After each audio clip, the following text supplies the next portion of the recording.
오늘 이 시편 23편은 우리 모든 성도님들이 너무나도 잘 알고 계시는 말씀이고, 또 암송하고 계시는 분들도 계실 것이고, 이 말씀을 이렇게 너무너무 사모하시는 분들도 계시리라고 생각이 됩니다. 사실 이 시편 23편은 너무 많은 목사님들이 설교하셨던 말씀이기도 하고, 또 우리 성도님들이 늘 또 암송하고 묵상하시는 말씀이다 보니까 사실 더 설교할 것이 없다라고 말씀을 드려도 과언이 아닐 만큼 잘 알고 계시는 것이죠. 그럼에도 불구하고 고난 주간에 하나님께서 이 말씀을 보게 하실 때 우리에게 주시는 특별한 은혜가 있으리라고 믿습니다. 특별히 제가 말씀을 준비했지만 말씀을 다시 한번 읽으면서 제 눈에 확 들어왔던 게 뭐였냐면, 여러분 오늘 이 시편 23편을 시작할 때 1절의 시작은 여호와는 나의 목자시니로 시작을 하거든요.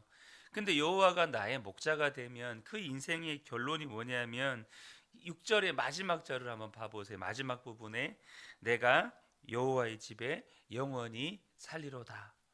여러분 여호와가 목자가 되면 여호와의 집에 영원히 사는 복을 누리게 되는 것입니다. 물론 그 과정이 있죠. 이 1절 시작 부분과 6절 끝의 결론 사이에 과정이 있습니다. 이 과정을 우리가 깊이 묵상하고 이 과정을 우리가 함께 나누어야 하지만, 중요한 것은 여호와가 나의 목자가 분명하면 우리의 인생의 결론은 여호와의 집에 영원히 사는 것입니다. 여러분 이것이 저와 여러분 안에 간절한 사모함이 되고, 또 이것이 평생에 하나님 앞에 구하는 기도의 제목이 되시기를 축복합니다. 여러분 예수 믿는 사람들이 세상 사람들에게 어떻게 비춰질까요? 사실 우리가 다 체감하고 있겠지만 지금 그리스도인들이 세상 사람들에게 비춰지는 건 그렇게 호의적이지 않습니다. 하지만 예수 믿는 사람들이 원래 그랬던 것은 아닙니다.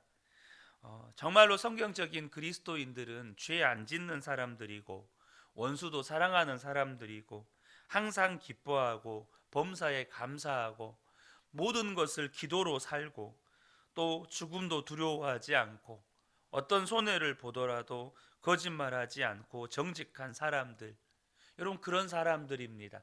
하나님께서 그렇게 말씀하셨죠. 예수를 안 믿는 사람들이 예수를 만나는 사람들을 만나면 참 이 사람들은 이상한 사람들이다. 근데 그 이상한 사람들이라고 하는 평가가 결코 부정적인 평가가 아니라는 거죠. 어떻게 이렇게 살 수 있을까? 이렇게 살면 정말 세상 못 살 것 같은데, 그런데 이렇게도 살아지네. 정말 이 사람들은 특별한 사람들이네. 그런데 여러분 이 부분에 대해서 여러분 자신이 있으신가요? 여러분 주변 사람들이 여러분을 볼 때 이분은 정말 늘 기뻐하시는 사람, 이분은 늘 감사만 하고 사는 사람, 이분은 어떤 사람도 용서하는 사람, 여러분 그렇게 평가를 들을 자신이 있으신가요?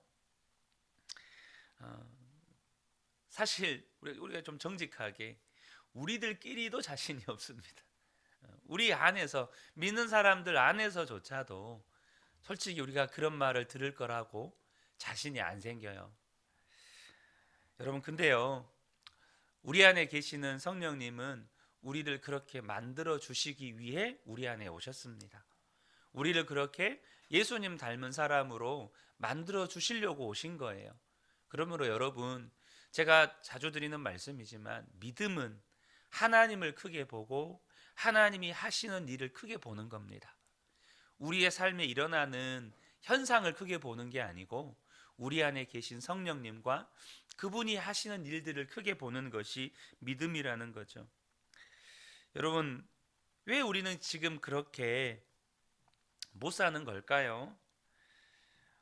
나는 모든 죄를 이제 다 끊어버렸고, 원수도 사랑하게 되었고, 죽음도 무서워하지 않고, 항상 기뻐하고 모든 일에 감사하고 항상 정직하고. 여러분 우리가 이 부분에 대해서 자신이 없다는 것은 우리가 예수님을 믿지만 안 믿는다는 게 아니에요. 믿지만 여전히 나와 함께 계시는 예수님에 대해서 아직 잘 모르고 있다는 의미이기도 합니다. 그러나 저와 여러분이 나와 함께 계시는 예수님에 대한 믿음을 분명하게 가지게 될 때 우리의 삶에 스스로가 놀라는 변화를 반드시 경험하게 됩니다.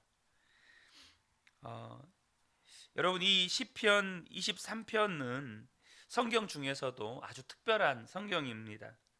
그런데요, 저와 여러분이 분명하게 기억하셔야 될 것은 이 시편 23편이 은혜로운 말씀, 정말 좋은 말씀, 이 정도로는 절대 이 시편 23편에 기록된 은혜를 내 삶에 경험할 수 없습니다.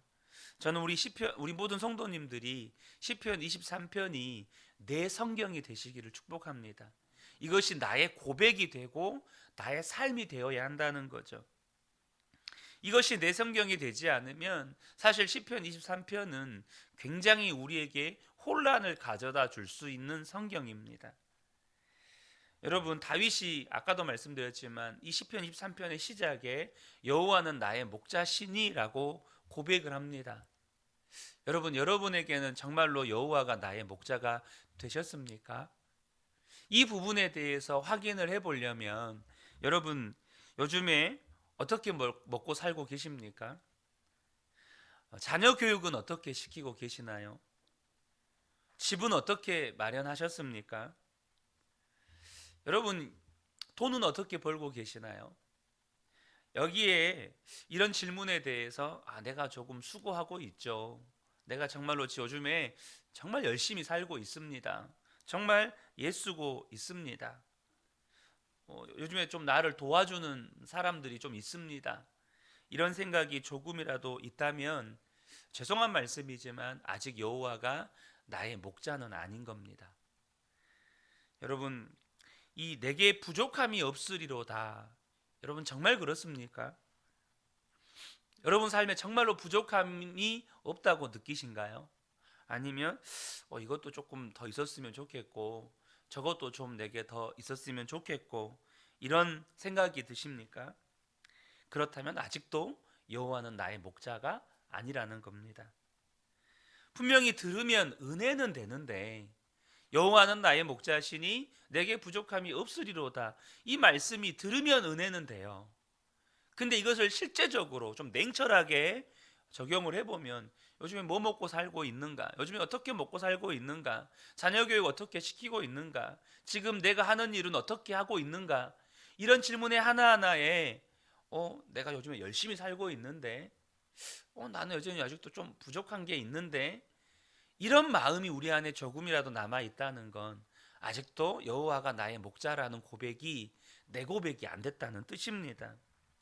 여러분, 요즘에 기도 제목 많으신가요? 근데 그 기도 제목에 하나님 나라와 민족과 열방의 복음화를 위한 기도 제목이 많으신가요? 아니면 여러분의 필요를 위한 기도 제목이 많으신가요? 그젠가요? 소개해드렸던 랜디 알콘의 악의 문제 바로 알기라는 그 책에 보면 이런 내용이 있습니다. 천사들이 눈물을 흘린다면 자신들의 문제가 아니고 세상이 고통으로 가득하기 때문일 것이다.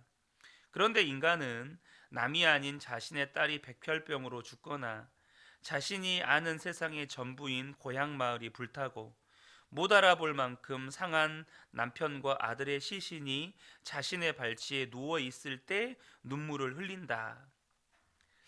여러분, 어떻습니까? 우리는요, 눈물을 흘릴 때 내 문제로 인해서 눈물을 흘려본 적은 참 많습니다. 내 아픔, 내 고통, 내 슬픔. 그런데 나라와 민족을 위해서 기도해 보다가 울어본 적은 별로 없어요. 다른 사람을 위해서 기도하다가, 다른 성도를 위해서 기도하다가 눈물을 흘려본 경험은 그리 많지가 않습니다. 그러니까 내 문제가 급할 때 우리는 눈물 흘리게 된다는 거죠. 우리가 예수님을 믿고도 이 시편 23편이 아직 내 말씀이 아닌 이유는, 분명히 다윗은 여호와는 나의 목자라고 고백을 하는데 우리는 여호와는 나의 목자라는 고백이 입술로 되기는 하지만 정말로 삶의 고백이 안 된다는 겁니다. 이 시편의 배경이 되는 이스라엘은 우리와 전혀 자연환경이 다릅니다. 우리나라는 사실 사방 천지가 산과 들과 풀밭이잖아요. 국토의 70%가 산이니까 그냥 사방을 돌아봐도 우리는 풀밭입니다. 그런데 이스라엘은요, 광야가 있습니다. 물론 갈릴리 호수를 중심으로 한 이 북부 지방은 굉장히 비옥한 땅이지만 이 남부 지역은요, 말 그대로 광야입니다. 그러니까 여러분, 이 광야는요, 양에게 목자는 생명 그 자체입니다. 그러니까 양은 목자가 없으면 죽는 겁니다. 하나님께서 이스라엘 백성들을 광야에서 40년 동안 살게 하셨습니다. 왜 그렇게 하셨을까요? 여호와는 나의 목자라는 믿음을 분명하게 갖게 하기 위해서였습니다. 왜냐하면 이 광야는 사람 살 곳이 아니거든요. 거기는 물도 없고 낮에는 타는 듯한 더위, 밤에는 정말로 추위를 견디기가 힘이 듭니다. 먹을 것은 더더욱 구할 수가 없는 거죠. 더군다나 200만 명이 넘는 사람들이 40년을 광야에서 살았다? 이건 불가능한 일인 겁니다. 그런데 하나님께서 낮에는 구름 기둥으로, 밤에는 불 기둥으로, 또 반석에서는 물이 나게 하시고 하늘에서는 만나를 내리시고 그렇게 40년을 사는 거예요. 여러분, 사람의 환경이요, 어지간하면 그래 우리 절약 좀 해보자, 또 우리가 조금만 참아보자, 반드시 좋은 날이 온다. 여러분, 어지간해야 절약도 말하고 인내도 말할 수 있고 희망도 말할 수 있는 겁니다. 그렇죠? 어지간해야 말할 수 있는 거예요. 근데 광야는요, 하나님의 기적이 아니면 여러분 살 수가 없는 거예요. 그러니까 거기는 뭐 절약을 할 게 없어요. 뭐 거두어지는 게 있어야 절약을 하죠. 거두어지는 게 없는데 오직 했으면 하나님께서 만나도요 하루치만 주셨어요. 그러니까 내일 거 먹을 것을 남겨놓을 수가 없어요. 이스라엘 백성이 처음에는 그거 모아놨다가 다음날 보니까 벌레가 생겨서 다 썩어서 먹지 못하게 됐죠. 아예 먹는 것조차도 그날 먹을 것만 주셨어요. 오직 안식일 전날만 이틀치를 주신 거죠. 그러니까 거기는 뭐 희망을 말할 수도 없고 인내를 말할 수도 없고 뭐 절약을 해보자 뭐 이걸 말할 수가 없는 곳입니다. 왜 그럴까요? 거기는요 오직 기적을 일으키시는 하나님만 바라볼 수밖에 없는 그런 형편이라는 것이죠. 하나님이 역사하시면 사는 거고 하나님이 역사하시지 않으면 죽는 겁니다. 이스라엘 백성이 40년을 그렇게 살았습니다. 오직 하나님이 역사해 주실 것만을 바라고 사는 거예요. 여러분, 다윗의 고백이 바로 그런 심정입니다. 하나님이 역사하시면 살고 하나님이 역사하지 않으시면 죽는 거고, 여호와는 나의 목자신이라는 고백은 이런 고백입니다. 그러니까 우리의 삶에 굳이 하나님이 목자가 안 되셔도, 굳이 하나님이 목자가 되어주지 않으셔도 먹을 것 별로 걱정 안 하고 입을 것 별로 걱정 안 하고, 또 자녀 교육 이미 국가가 시스템 만들어 놓았으니까 학교만 보내도 어느 정도 그래도 애들이 덧셈 뺄셈 사칙 연산은 하고 한글 읽을 줄은 아니까, 그러니까 별로 그것도 걱정 안 하고. 여러분, 이런 형편에서 여호와는 나의 목자신이라는 고백과 다윗이 지금 고백하는 여호와는 나의 목자신이라는 고백은 완전히 다르다는 겁니다. 그래서 여러분, 우리의 문제가 뭡니까? 하나님 말고도 의지할 때가 많다는 겁니다. 하나님이 목자가 안 되셔도 먹고 사는 문제 별로 걱정 안 하시잖아요. 작년 기준으로 우리 한국 GNP가 35,000불입니다. 1인당 여러분 거의 한 4천만 원 되는 돈을 우리가 번다, 생산해낸다는 거예요. 내 손에 들어오지 안 들어오지 이건 중요하지 않고 35,000불이 우리 국민 1인당 GNP예요. 이제 한 몇 년 지나면 뭐 4만 불, 5만 불 갈 거라는 말이 있습니다. 여러분, 우리가 다 하나님이 나의 목자라는 고백을 하는데요, 정말로 하나님이 목자라고 믿지는 않는다는 겁니다. 여러분, 우리가 하나님만 믿습니까? 우리가 정직하게 그렇지 못하다는 거예요. 가지고 있는 돈도 믿고 또 친척이나 친구들도 믿고 공부했던 학력, 그렇게 해서 생겨난 인맥, 우리가 하나님 말고도 믿는 게 많다는 겁니다. 다윗이 고백하는 여호와는 나의 목자시니와 우리가 고백하는 여호와는 나의 목자시니가 많이 달라요. 그러니까 부족함이 없으리로다라는 체험이 안 되는 겁니다. 이 부족함이 없으리로다는 여호와는 나의 목자시니가 선행이 되어야 되는데, 이 여호와는 나의 목자시니라는 이 고백이 다윗과는 다르다 보니까 내게 부족함이 없으리로다가 체험이 안 되는 거예요. 분명히 가지고 있는 건 있어요. 여러분 봐보세요. 여러분 입고 다니는 옷 있잖아요. 내 집은 아니어도 여러분 살 때 있잖아요. 그래도 여러분 굶지 않고 살잖아요. 근데도 우리는 부족한 게 많아요. 부족하다고 느끼는 게 있어요. 여러분, 이 부족함이 없다는 고백은 사실 믿지 않는 사람들 사이에서는 거의 쓰지 않는 이야기죠. 하지만 여러분, 정말로 여호와가 나의 목자가 되면 여러분 우리에게 부족함이 없다는 고백이 나오게 되는 겁니다. 양에게는요 목자가 하나밖에 없다고 말씀을 드렸었죠. 어느 목사님이 이스라엘 유학 시절에 양과 목자의 관계를 좀 체험해 보려고 실제로 이스라엘 목자들과 여러 날을 함께 생활해 보았다고 합니다. 어느 날 들에서 양을 치는데 이 폭우가 쏟아져서 이 목자들이 이제 뭐 한 목자만 있는 게 아니고 여러 목자들이 있으니까요. 이 양들을 동굴로 다 이렇게 함께 피신을 시켰습니다. 근데 이제 목사님이 난감하게 느껴진 것이 동굴 안에 여러 목자의 양들이 섞여 있으니까 이거 양들을 어떻게 자기 양들을 찾아서 구별하나, 이렇게 무슨 칩을 박아놓은 것도 아닐 텐데. 그래서 고민을 했는데 비가 개고 이제 밖으로 나가는데 아무런 문제가 안 생겼다는 거예요. 그 이유가 뭐냐면 이제 한 목자씩 이렇게 양을 구분해야 되니까 한 사람씩 나가는데요. 이 목자들이요 자기가 그냥 뭐 노래를 흥얼거리면서 그냥 나간대요.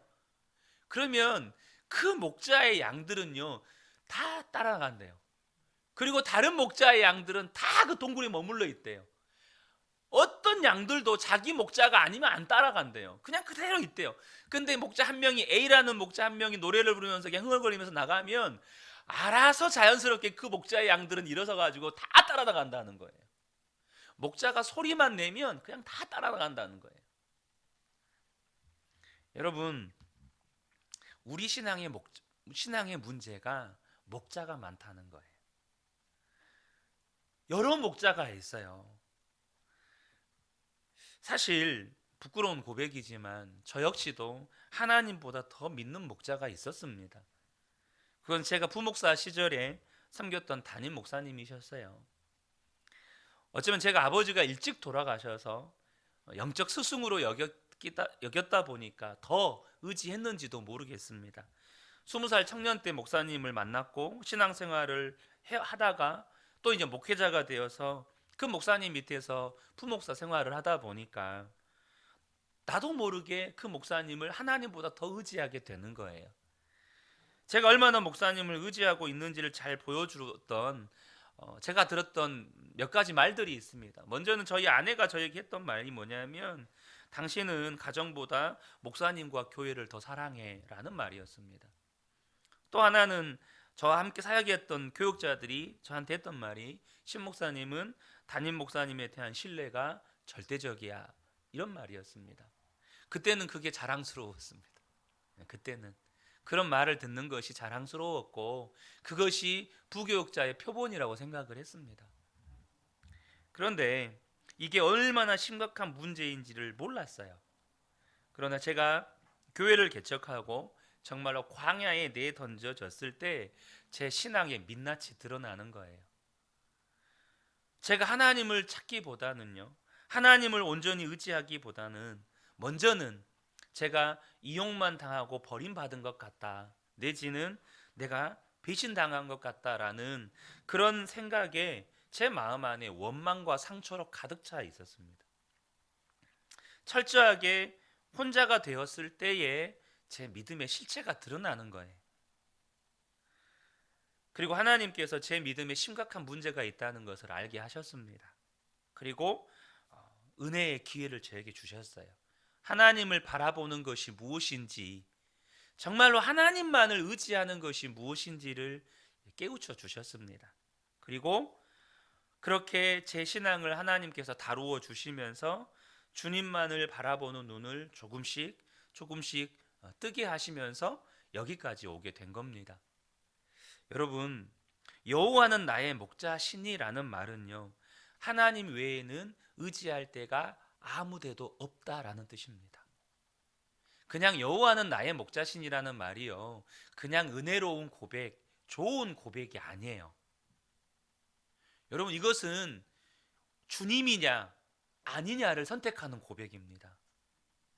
오직 주님만이냐 아니면 주님 외에 다른 것도 여전히 붙들고 살아가느냐, 양단 간에 결단하는 고백인 거예요.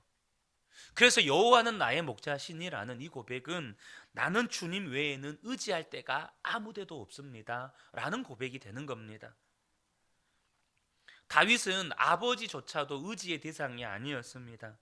이세 아버지 눈밖에 난 자식이었어요. 잘 아시는 것처럼 사무엘이 사울왕 다음 때 왕을 세우기 위해 이세의 집에 찾아왔을 때, 이 이세는요, 다윗은 눈밖에 난 자식이라 왕의 후보에 들지 못할 아들이었어요. 그러니까 도저히 다른 자식들은 몰라도 얘만큼은 절대 왕이 될 제목은 아니다, 그렇게 아버지로부터 치부받던 아들이었습니다. 여러분, 다윗은 아버지조차도 의지할 대상이 아니었던 거죠. 그러니까 다윗은요, 그렇게 도망자 생활할 때 여러분 아버지를 찾을 수가 없었어요. 물론 사울왕의 공격도 받을까 두려운 것도 있었지만 그에게 아버지는 어렸을 때부터 의지할 대상이 아니었던 거예요. 케냐에서 15년 넘게 사역하셨던 이정환 선교사님이라는 분이 계시는데요, 이 선교사님은 후배 선교사님들에게 항상 그런 도전을 주신대요.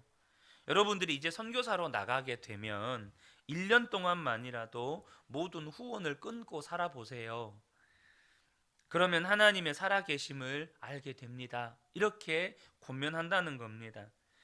그렇게 하시는 이유가, 이렇게 교회에 파송을 받아서 아프리카 선교사로 왔는데 이유는 뭐 정확하게 말씀 안 하시는데 2달만 후원을 받고 갑자기 후원이 끊겨버린 거예요.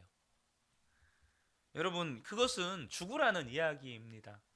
선교사가 거기서 어떤 일을 할 겁니까? 또 그런 일을 할 여건이라도 되겠습니까?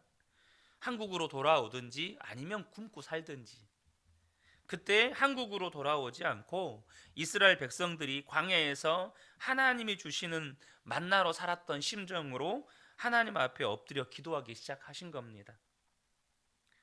그리고 비로소 한국에 있는 후원교회를 의지하지 않고 하나님만을 의지하는 믿음이 생기셨다는 거예요.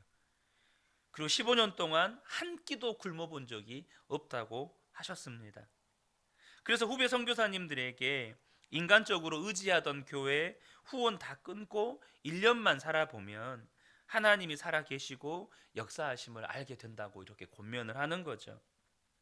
여러분, 혹시 여러분 주변에 모든 도움이 끊어지는 그런 상황에 부딪혔다면 그때 여러분의 믿음을 여러분 스스로가 시험해 볼 때입니다. 무슨 말입니까? 그런 상황을 만났을 때 이제는 광야에서 살았던 이스라엘 백성들처럼 하나님만 바라보고 하나님만을 의지하게 되는 믿음을 갖게 될 기회로 여러분들이 여기시라는 겁니다. 그래서 여러분, 그때가 여호와는 나의 목자시니 이 고백을 진짜 할 때라는 거예요. 이 여호와는 나의 목자신이라는 이 고백은 알고 보면 은혜로운 고백이기보다 사실 위험한 고백인 겁니다. 여러분 어떤 분에게는 이 다윗의 고백이요, 위험한 말씀으로 들리겠죠. 그런데 여러분, 정말로 여러분이 하나님만을 의지하게 될 때 저와 여러분에게 부족함이 없는 은혜가 주어지는 겁니다. 정말로 여호와만 나의 목자가 될 때 그때서야 비로소 내게 부족함이 없는 삶이 실체가 되는 거예요. 여러분, 어떻게 그렇게 살 수 있습니까? 이런 의구심이 듭니까? 그러나 하나님이 진짜 믿어지는 사람에게는 이게 더 이상 문제가 안 됩니다. 하나님이 진짜 믿어지는 사람에게는 여러분, 이건 당연한 거예요. 물론 그 믿음이 없는 사람에게는 이건 죽으라는 말처럼 들리죠. 근데 하나님이 진짜 믿어지면 이건 당연한 겁니다. 그리고 거기에서 내 신앙의 실체도 경험하게 되어지고, 중요한 건 하나님은 절대 그 자리에 두지 않으신다는 겁니다. 분명히 나는 여호와는 나의 목자시니 이 고백할 믿음이 없었어요. 그런데 그런 상황에 처하게 될 때, 하나님이 그런 상황에 처하게 하셨다면 하나님이 진짜 저와 여러분에게 이제는 정말로 여호와는 나의 목자시니 이 고백을 할 믿음으로 성장시키시려고 주님이 그렇게 하신 겁니다. 여러분, 그러면 이제 진짜 그 믿음으로 살아보세요. 그러면 주님이 반드시 저와 여러분의 삶을 부족함이 없는 삶으로 이끌어 가십니다. 특별히 이 고난 주간에 저와 여러분이 그 결단을 하는 주간이 되었으면 좋겠습니다. 주님, 이제는 오직 여호와만 나의 목자로 내가 섬기고 살겠습니다. 오직 여호와만 나의 목자 되는 삶을 살겠습니다. 이 믿음의 결단이 저와 여러분에게 있게 되는 놀라운 은혜가 있으시기를 예수님의 이름으로 축복합니다. 아멘.